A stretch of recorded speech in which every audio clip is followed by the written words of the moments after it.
Con Cachín Antesana compartimos la pasión por el fútbol y la pasión por Borges. Borges decía que el fútbol es popular porque la estupidez es popular. ¿Qué hacemos con ese dictamen, Cachín? Bueno, Borges también puede tener zonas de estupidez, ¿no? No por admirarlo siempre le vamos a atribuir una lucidez total, sino reemplazaríamos un culto por otro. La admiración no tiene por qué ser un culto, entonces digamos que Borges no sabía nada de fútbol. Está bien, o sea, podemos admirar tranquilos a Borges y al fútbol, no son incompatibles. No son incompatibles. El hecho de que podamos admirarlos ya es una demostración de eso. Eso es. Cachín Antesana escribió hace más de 20 años Álgebra y Fuego, un libro que estudia desde una perspectiva filológica a Borges. Álgebra y Fuego también se podía traducir como inteligencia y pasión. Sí, es un poco la idea, ¿no? Es una frase de Borges que está en el cuento para Orbis Tertius, y donde imagina una enciclopedia fantástica de una cultura inexistente, ficticia. Y Borges, para tratar de resumir todo lo que habría en enciclopedia, comienza a enumerar un montón de cosas y sintetiza diciendo, y ahí están su álgebra y su fuego, es decir, su orden y su desorden, su lucidez y su pasión, en fin. La posibilidad de llegar a algunos espacios que son comunes en la literatura borgiana. Por ejemplo, recuerdo que dice, Dante pasó los 7 círculos del infierno, las terrazas del purgatorio, las esferas concéntricas del paraíso, solo para encontrarse en la parte más alta del cielo, en el Empíreo, con Beatriz. Da la impresión de que muchas veces las odiseas universales y también las cotidianas tienen espacios comunes. ¿Llegaríamos a un hombre y a una mujer? En el caso de Dante no hay que olvidar que Borges asume eso. Dante estaba enamorado de una verdadera Beatriz y la vio solamente 2 veces en su vida. Y es una maravilla de escribir la Divina Comedia solamente para alcanzar a Beatriz en el cielo de la literatura. Es decir, Dante no tuvo otra posibilidad de llegar a Beatriz. ¿Es una sublimación? No, porque llega a Beatriz. La sublimación sería llegar a una Beatriz, no sé, la palabra sublimada, no, una especie de etérea, etc. No. Llega a la que él podía alcanzar, a la verbal. Pero para llegar a esa Beatriz que él buscaba, tiene que escribir una de las obras más grandes de la humanidad. Sí. Hay gente que debate cuáles son las obras más grandes de la humanidad. Y el debate acaba diciendo, la obra de Shakespeare, la de Sófocles, o la Divina Comedia, o el Quijote. En esas 4 se define probablemente lo más grande que haya producido la humanidad, o por lo menos Occidente.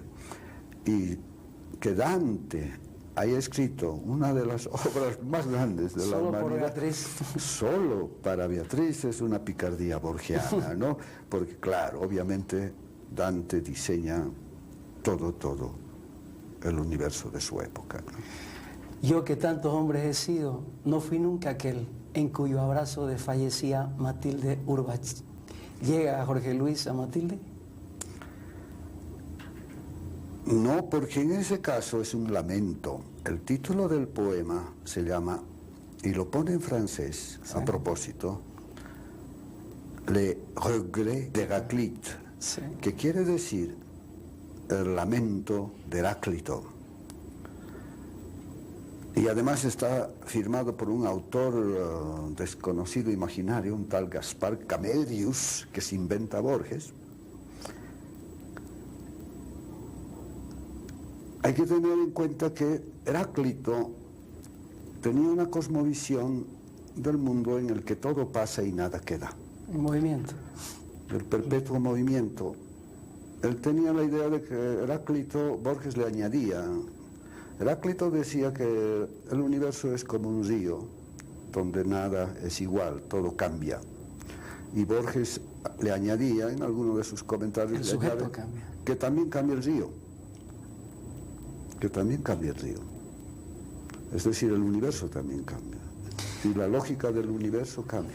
Entonces, esa Beatriz, que este hombre que tantos hombres ha estado cambiando, y que nunca ha podido llegar a ese momento de perfección que sería esa Matilde Urbach que nombra, ¿no?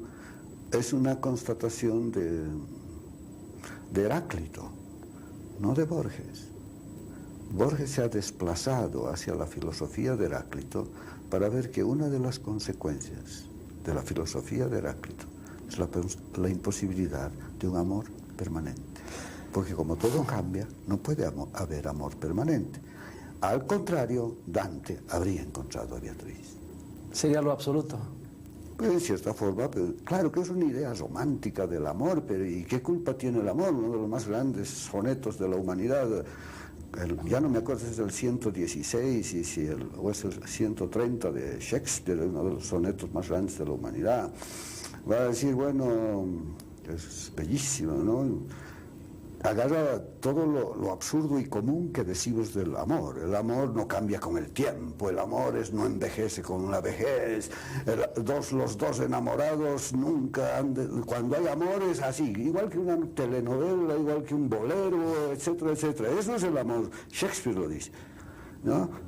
Pero agreguen el último terceto. Y si esto es verdad,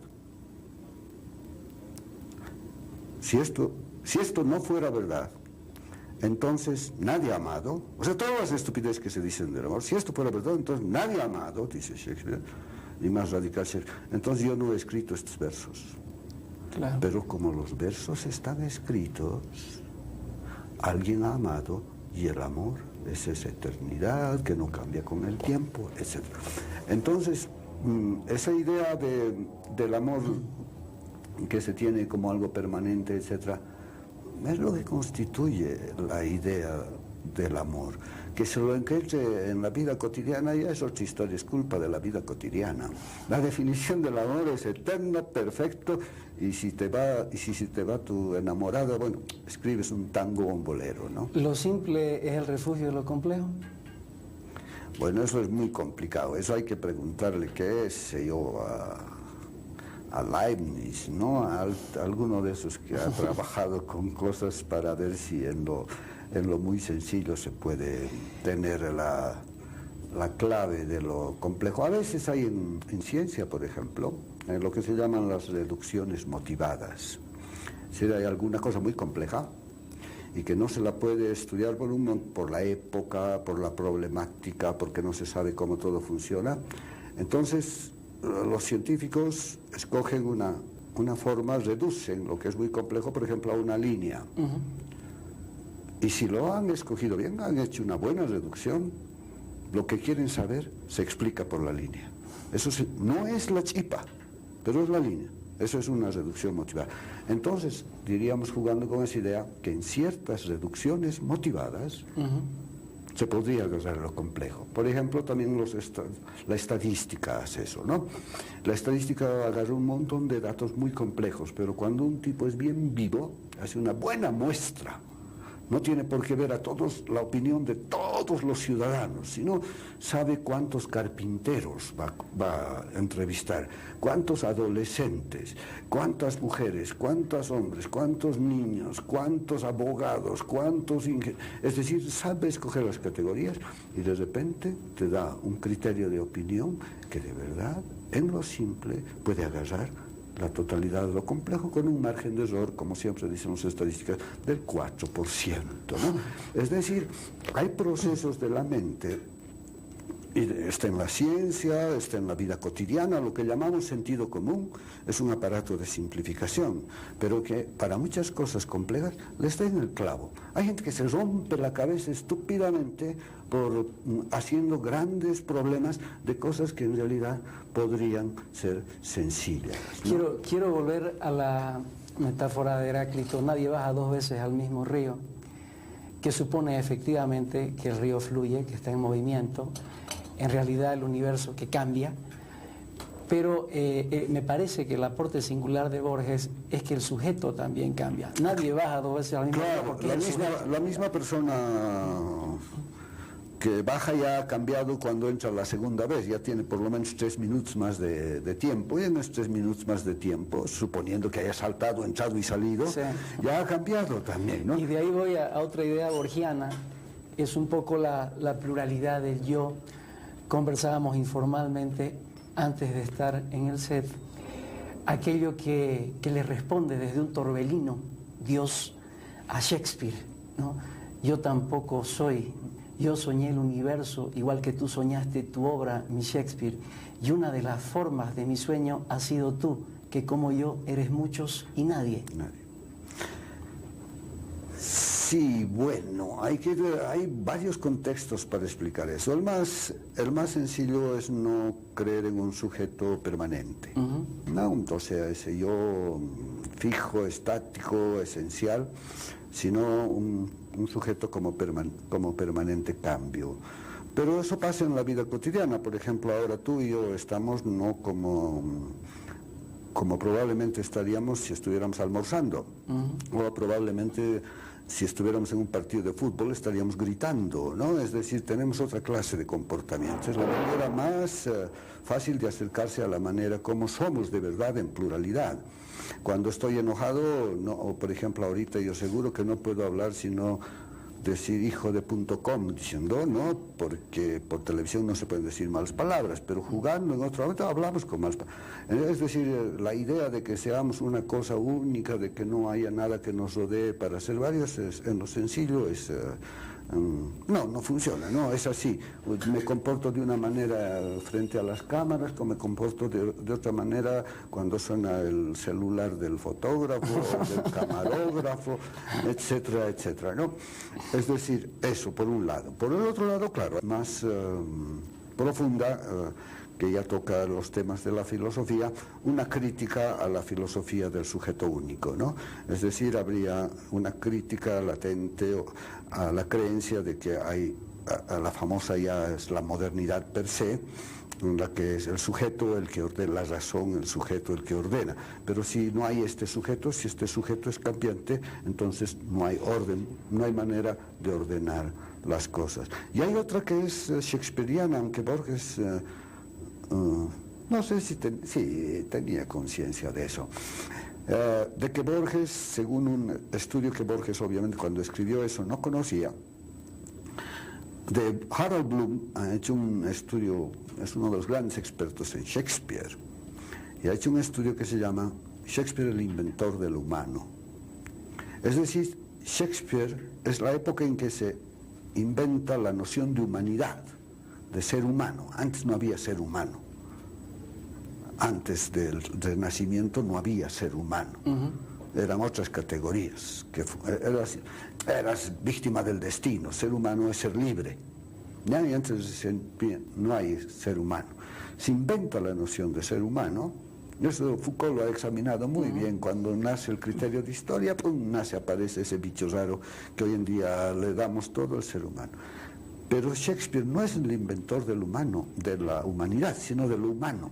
Es decir, de todas las gamas posibles de lo que el hombre, los seres humanos pueden ser.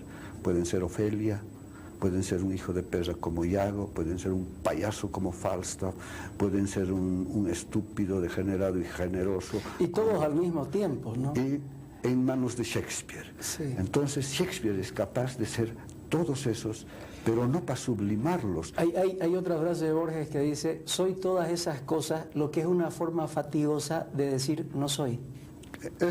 No soy en el sentido esencial de la palabra. En el sentido absoluto del ser. Palabras. ¿No? Y esto del sentido absoluto del ser está vinculado a la intrascendencia de la existencia.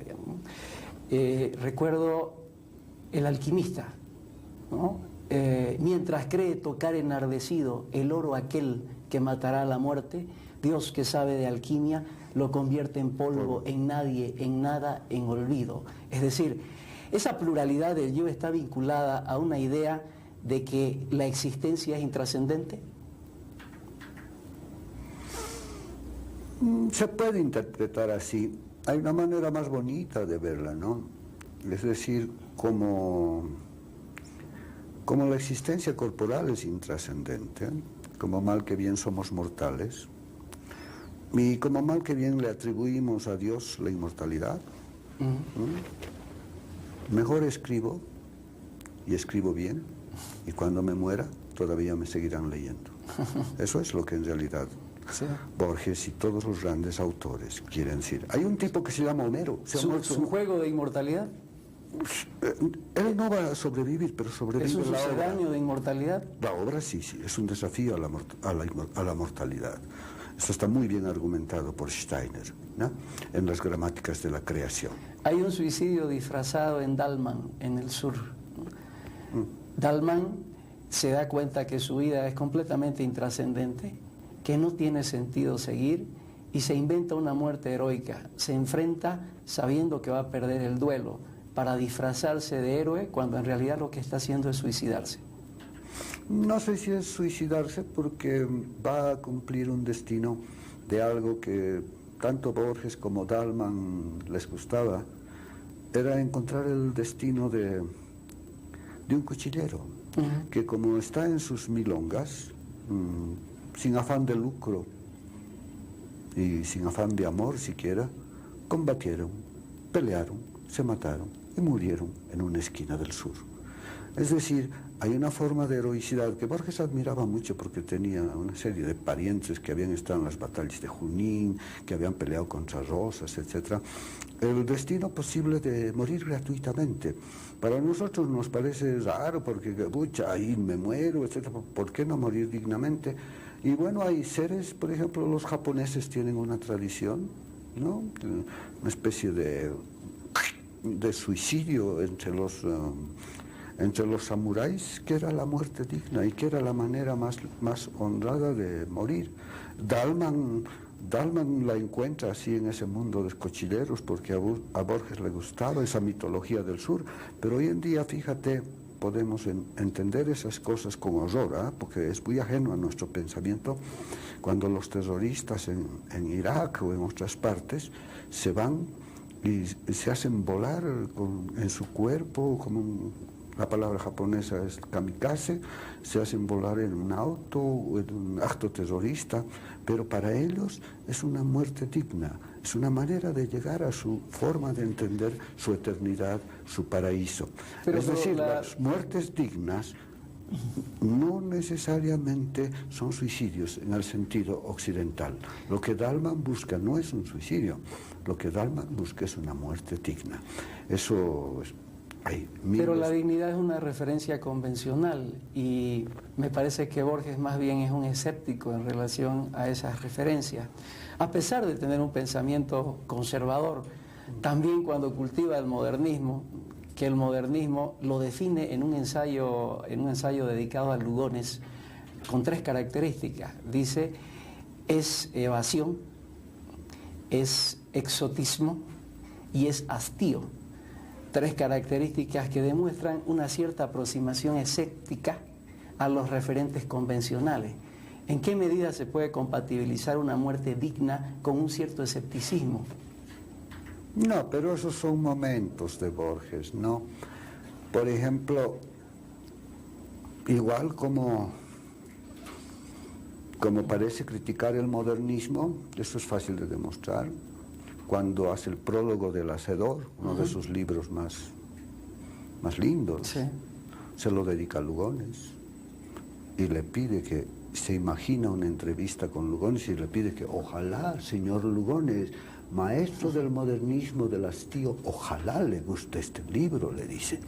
Hay otro momento esencial, el modernismo lo dice eso, pero no hay que olvidar que hay una cierta política literaria también jugando en ciertos periodos de la obra de Borges, y eso es parte de eso, como también cuando pelea con el Martín Fierro, o con el culto del Martín Fierro, ¿no? Pero hay otro momento esencial que debería enorgullecer a los bolivianos. Uno de los poetas más recitados por Borges Jaime Freire. es Ricardo Jaimes Freire. Y si yo no me equivoco, es modernista. Sí. Y hasta es un símbolo del modernismo. Entonces, no hay que leer a Borges tampoco en un sentido absoluto, porque dijo acá, dijo acá. ¿Dijo acá cuándo? ¿Cómo? ¿Bajo qué contexto? Hay 40.000 formas de Borges, así como hay, ¿no ve que dice que yo no soy nadie, yo soy Ofelia, yo he sido ya? Sí. Hay Borges, a ver, enumerémoslo para acordarnos. Hay el Borges más difundido, que es el Borges de Ficciones y Compañía, ¿sí? Hay el Borges que él mismo reniega, el Borges que luego escribirá el informe de Brudi. Es un Borges que se acerca más a una especie de costumbrismo fantástico, ¿sí? Hay un Borges oral, que después, que con su ceguera y con su fama creciente, hay maravillosos textos borgianos, sí, que están en sus entrevistas o están en sus conferencias. Por ejemplo, los textos sobre Dante finalmente fueron recolectados en conferencias. 7 ensayos dantescos. Aunque hay uno que ya fue escrito, pero los 7 ensayos dantescos son, ese es el Borges oral, entrevistas y varios sistemas de conferencia. Hay un Borges que yo lo llamo, o lo llamaría, no lo llamo porque nunca lo he escrito, sino un redivivo. Es decir, Borges negó una serie de libros de cuando era joven. ¿No? Tamaño de mi esperanza, el idioma de los argentinos, esos los negó y nunca quiso editar en vida. Pero después Borges se murió, como todos se mueren, se murió también Borges, no su obra, pero él se murió. Y entonces comenzaron, María Kodama finalmente autorizó la edición de estos libros, y entonces descubrieron a un otro Borges, curiosamente el penúltimo Borges, porque hay un Borges último, el penúltimo Borges era el primer Borges, ¿ya? Pero Borges se murió afortunadamente para él, ¿no? Porque él siempre proclamaba su hastío y cuestionaba la idea de la trascendencia desde esa visión. Sí, no, muy cansado de ser Borges, decía. Claro. Me pareció una impertinencia la idea de la trascendencia. El Borges, pero el Borges de la fama pública le Borges cansaba. El otro le cansaba. El otro es el que recibe los premios. A mí me gusta examinar atlas, me gusta pasear por las calles, ¿no? El otro es el que está en los diccionarios. Me tendré que inventar otras cosas para ser otro Borges. Y se fue inventando así, y la crítica además fue inventando otros Borges. Por lo tanto, siempre cuando agarremos alguna problemática borgiana, creo que es más rico siempre ver sus matices en vez de sus sentidos únicos. Y una de las lecciones de Borges es la tremenda autocrítica a la propia literatura que tiene dentro de su literatura. Y creo que ese es un instrumento analítico y hasta de conversación importante. Saber que no estamos diciendo absolutos, no estamos haciendo absolutos, y no hay nada equivocado en decir de que no somos absolutos. Yo no me veo, ¿por qué ser? Bueno, habrá alguien que es creyente, ¿ya? Alguien que es creyente. Maravilloso para él. Perfecto. Y hay una resignación que surge del reconocimiento de esa falta de patrones absolutos, del carácter relativo que pueden tener los seres y las situaciones. No, la resignación sería resignarse a un destino, a un fatum. De los dones no es una resignación cuando dice nadie rebaje a lágrima o reproche esta declaración de la maestría de Dios, que con magnífica ironía me ha dado a la vez los libros y la noche. Está ciego y está rodeado de libros. ¿No es una resignación? No, es una ironía. La ironía, como tú sabes, dice no al decir sí. No, es una ironía. Es una sonrisa dolida. La de Dios, no la de él.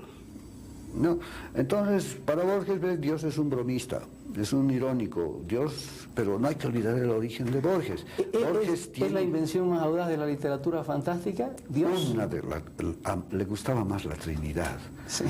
Porque el Dios único era demasiado, pero la Trinidad era una invención maravillosa para Borges. Dice que la literatura no ha inventado nada como ese tipo de cosas, y la filosofía, al inventarse sujetos trascendentales, categorías, ser, esencia, existencia, apariencia, fenómeno, númeno, todo ha inventado un montón. ¿Gramática? La gramática no es una invención de la filosofía, es una invención del lenguaje, ¿no? Es decir, del estudio del lenguaje, ¿no? Es una invención antiquísima, y gramáticas desde la más antigua que se recuperó fue la del sánscrito, ¿no?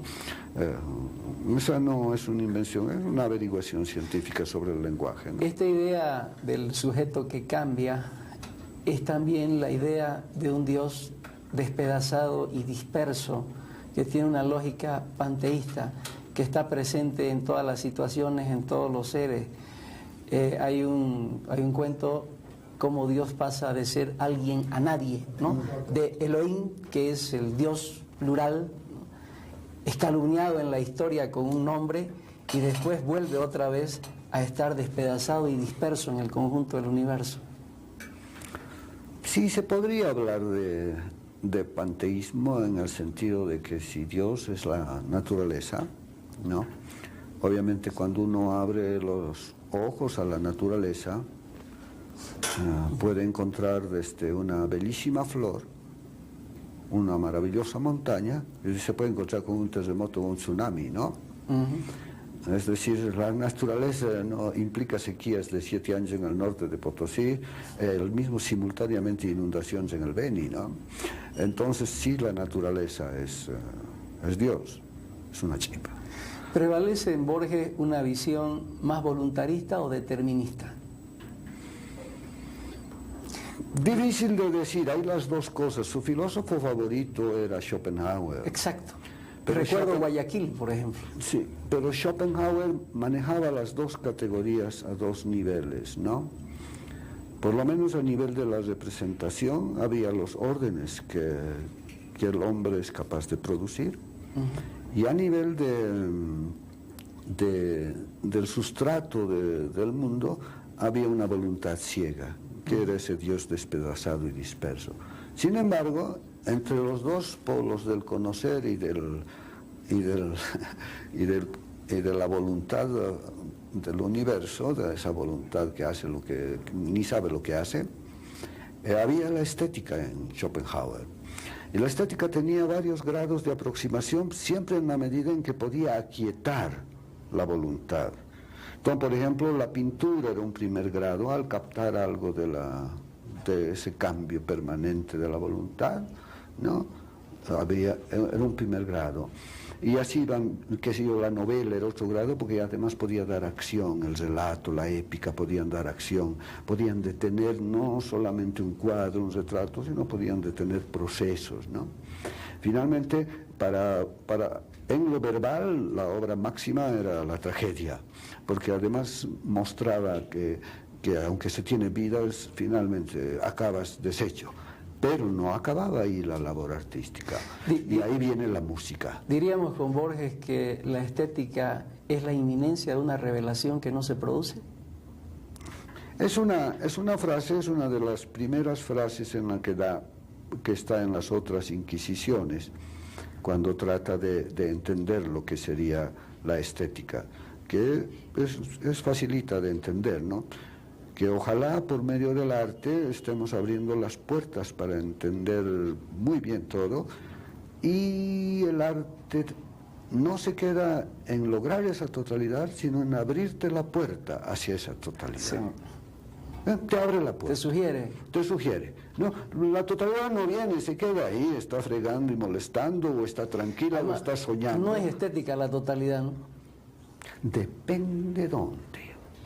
En la Biblia, el argumento de Dios a Job, para explicarle por qué Job ha tenido que pasar por todas esas desgracias, es un argumento estético. Cuando Dios le habla a Job, le dice: ¿has visto tú las flores, las montañas, las mañanas? Le da un argumento de belleza estética. Esa idea no es mía, es de Steiner. ¿Ya? Ojo, las explicaciones de trascendencia son a menudo estéticas. Hoy en día, cuando tú agarras un filósofo pensador como Heidegger, ¿no? El tipo levanta las manos ante lo que le permite la ontología, dice, no he podido, y se dedica a estudiar Hölderlin. ¿Por qué? Porque ahí realmente encuentra lo que se puede hacer. Es decir, aunque no se crea, no es arbitrario, nada arbitrario, de que Aristóteles haya escrito la metafísica y la poética. No es nada arbitrario de que Platón haya tenido que votar a los poetas de su república, porque son mentirosos. Es decir, porque ellos tienen otro tipo de clave. ¿Ah? Entonces, no es tan seguro de decir que la trascendencia, etcétera, no tenga una dimensión estética, porque los que se han acercado a eso, muchas veces, para explicar la trascendencia, han dado argumentos estéticos. Hay una confusión de dimensiones que probablemente tenga una relación dialéctica, por decirlo de alguna forma, de penetración recíproca. Y recuerdo que también dice, el sueño es una de las configuraciones de lo real. ¿No es cierto? Es decir, habría esa penetración entre lo que viene a ser ilusorio, aparentemente, y lo que denominamos con cierto misticismo realidad. Ya, los sueños, ahí eso ya entramos en otro terreno. Al sueño se lo tiene, como diríamos, subestimado. Se sueña cuando uno está inconsciente, dormido, etc., ¿no?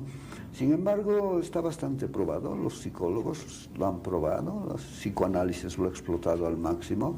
Los sueños ordenan nuestras maneras de pensar, 1. 2, la parte inconsciente.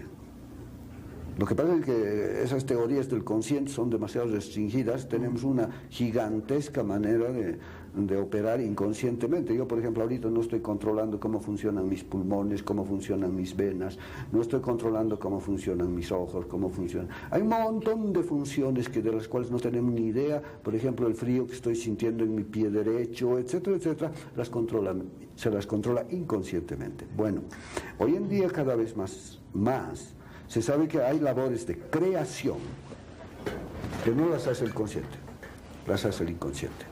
Tanto que un filósofo como Rorty dice que cada persona en realidad es 2 personas. Mentira, cada cuerpo es 2 personas. Una persona consciente, que es la que vive la vida cotidiana, y una persona inconsciente, que no solamente es la que sueña, sino que también es la que crea. Y él, cuando habla de un físico como Einstein, lo llama poeta físico. Cuando habla de un Darwin, un poeta Darwin. Es decir, que son labores de creación por medio del inconsciente. Y en el inconsciente están los sueños. Entonces, también es una posible lectura de ver de que cuando se habla de sueños, sí, se está hablando de labores de creación que son ajenas a la conciencia, porque la conciencia no es creativa, es cognoscitiva, ¿no? Pero son parte también de la realidad. No, los sueños, claro que sí. O sea, son dimensiones que en alguna medida desmienten esa vocación absoluta de lo que denominamos realidad. El sueño sería una de las configuraciones de lo real. No, lo que va que la palabra realidad es una simplificación bastante grande. Es lo que uno cree. Depende de dónde te pongas. Sí. Eso será. Por ejemplo, hay cosas bien fáciles de entender. Nosotros vamos caminando, digamos, por el Alto en La Paz, ¿sí? Y de repente veo unas calles, veo unos autobuses y lejos veo una montaña, que es el Illimani, y más allá veo otra, creo que es el Illampu, ¿no? O uno es el Mururata, veo, son montañas. Para otro tipo de cultura, te ve calles, autobuses, etcétera, y te ve una forma de divinidad en la montaña. Uy. Ahí ya ya te tienes que portar de otra manera, y entonces por lo menos te sacas el sombrero. Un fenómeno más espiritual que físico, digamos. No, pero eso es realidad, sí, para esa persona. Entonces hay una sobrecarga que nos viene del siglo XIX, que viene de la ciencia, etcétera, de que simplifica demasiado la soberbia de lo real. La soberbia de lo real. Simplifica demasiado la noción de realidad. Cuando, por ejemplo, la gente cree que es muy real cuando está sólido y se siente medio real cuando está en el baño haciendo pis.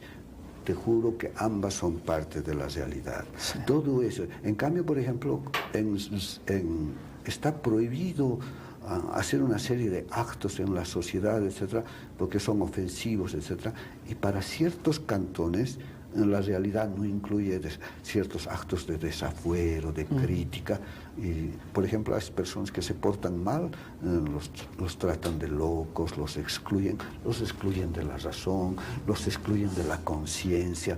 Cuando tú eres adolescente y haces una macana que a tus papás no les gusta, este chico inconsciente, te dice, podrían haber de este chico soñador, este chico irreal. Entonces no hay que abusar, yo no abusaría. Y con Borges él aprovecha eso, digámoslo. Aprovecha las nociones establecidas de la filosofía y contraponiéndolas con un montón de otras, hace así de jerarquizar los sueños o de relativizar los sueños, ¿no? Por ejemplo, que mis sueños no alcanzan una solidez que yo también quisiera que sea consciente. Quiero que tal amor no solo sea sueño, sino también que sea tomarse de las manos. O sea que también critica a los sueños. Hay hermosísimos textos como Las ruinas circulares, sí, por ejemplo, ¿no? Donde lo soñado se critica por medio de lo soñado, ¿no? Además, previene sobre los momentos, los instantes, el presente, que hace que sus percepciones sean distintas y no se reduzcan a una fórmula absoluta. Entonces hay que relativizar un poco los textos fuera de contexto, por decirlo así. No sé, digamos que mejor lo puedes leer aunque sea fuera de contexto, pero trata de leerlo en riqueza, no en pobreza. Del otro, el mundo de impresiones, de presente, él admiraba mucho el pensamiento y la literatura inglesa. Y hay un ensayo que se llama Nueva refutación del tiempo, ¿no? Que precisamente entra por el camino de la filosofía inglesa a la manera de Hume, ¿no? A la manera de Hume, que en realidad lo que conocemos no son las cosas, sino solamente recibimos impresiones de las cosas, ¿no? Que después va a ser recogido ya para siempre en toda la tradición posterior.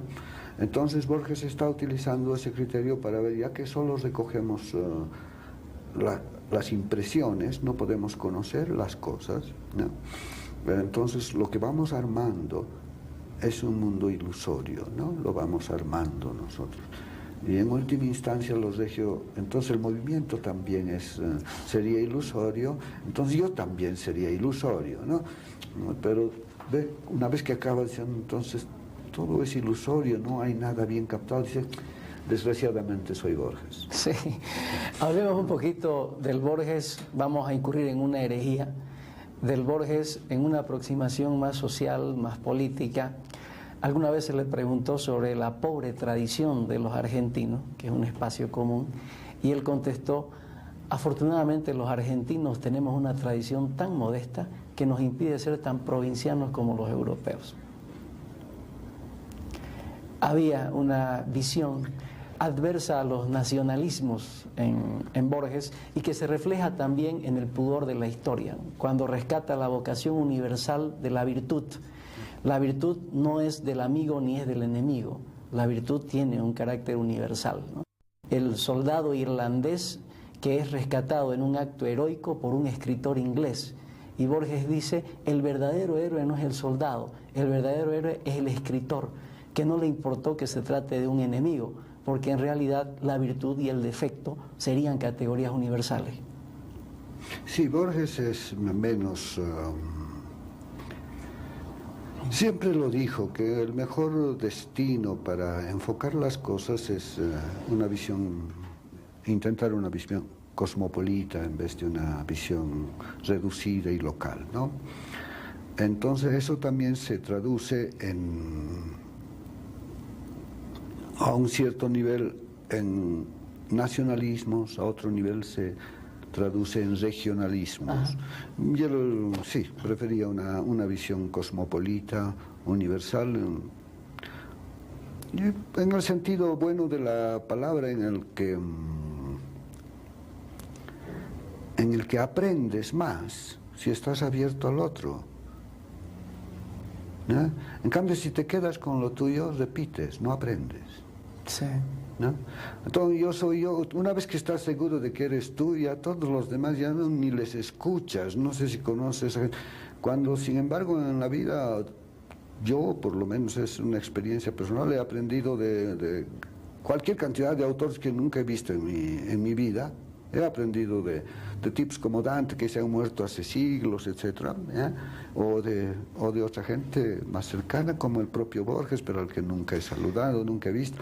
Pero yendo no solamente a la literaria, sino a la cotidiana, cuando encuentras otras riquezas de otras zonas, de otras culturas, una cerrazón, sea regionalista, sea nacionalista, te vuelve tan provinciano como un europeo fanático. También podemos decir que nuestra tradición es todo el pasado, más allá de una raza, más allá de una sangre. Sí, más todavía, porque el pasado es muy restringido y yo no quisiera que mi futuro sea una repetición de mi pasado, ¿no? No es mejor que alguien invente algo en el camino, que alguien me traiga un chisme, que salga una nueva película, que no esté en mi pasado. El pasado, más allá del hecho físico, ¿también se puede transformar? ¿Es también una percepción? Claro, por supuesto. Basta leer los libros de historia, ¿no? Un día un tipo te cuenta una historia, otro tipo encuentra otros documentos, te cuenta otra historia, y lo que tú creías viene otro tercer tipo después de 50 años, encuentra otros documentos mucho más precisos y te vuelve a contar la misma historia de otra manera y te dice que no era así, por ejemplo. Hubo debates enormes sobre las construcciones de las historias en base a los documentos que se van encontrando. ¿Se podría plantear una paradoja en el caso de Borges, decir que es una especie de conservador existencialista? Lo de existencialista creo que no es una categoría que viene por lo menos en el sentido filosófico de asociar lo que sé yo con Sartre, con Camus, etcétera, ¿no? Los existencialistas, curiosamente, sensu estricto, eran hombres muy activos en forma de política. Por ejemplo, Sartre siempre estuvo metido en todo tipo de compromiso social muy fuerte. Como Sábato, digamos. Sábato también a su manera, maravillosamente, no en vano lo nombraron parte de la comisión que estudió los crímenes de la dictadura, ¿no? Entonces un existencialista, pese a que tienen mala fama, son seres bien comprometidos con lo social. En cambio, Borges era un tarado que no se daba cuenta de lo que estaba pasando. Uno, por sus condiciones de dónde crece, dónde hace, el mundo que lo rodeaba. El otro, hay que ser bien frío, era ciego. La mayor parte de su vida era ciego. Tampoco hay que pedirle a un ciego que vea tanto, y no por ser Borges va a entender todo. Tenía ya te digo, no sabía de fútbol, no entendía. El tarado, aquí podemos utilizar, se va a hacer dar un abrazo con Pinochet. ¿Por qué voy a deificar a Borges? Porque me gusta, un tarado, a ese nivel es un tarado. Era ciego, no entendía. Tenía un contexto donde creció que estaba totalmente cerrado en bibliotecas, en tertulias. Era amigo de los Ocampo, gente con enormes fortunas. Él era un pobretón administrador de biblioteca, de una biblioteca municipal, ¿no? Entonces, de paso tuvo una mala suerte. A los peronistas no les gustó nada Borges, su hermana era medio activa, conservadora, entonces el otro reventó. Sin embargo, inspector de gallinas y huevos en el mercado. Lo nombraron inspector de gallinas, era una ofensa, ¿no? Pero no, sin embargo, se olvidan también de que tenía un muy buen sentido humano. Cuando el peronismo andaba tocando las fronteras del nazismo, porque el nacionalsocialismo alemán y el nacionalsocialismo latinoamericano están muy, muy cerca, ¿sí? Él estaba por la defensa de los judíos y por la defensa de la democracia en la Segunda Guerra Mundial. Es uno de los pocos. Cuando ha ido a Israel, lo han reconocido ese su tipo de apoyo. ¿Ah? Entonces, Regio estar de nacionalista, populista, etcétera, y justificando la muerte de 8 millones de judíos, hay que ser un cretino, ¿no? Entonces, había un montón de esos otros cretinos, mucho más abiertos, etcétera, pero que eran espantosamente cretinos. Borges es un cretino, pero digamos que es un cretino que por lo menos... Con beneficio de inventario. Que por lo menos no estaba fregando a nivel de spam. Ahora... No, pero, ojo, no hay que santificarlo. Por política, un tarado. ¿Qué tiene de malo? No tiene nada de malo. Yo soy un tarado en un montón de cosas. ¿Sabes? Pero así como el ser es muchas cosas, no hay una noción absoluta, nadie baja 2 veces al mismo río.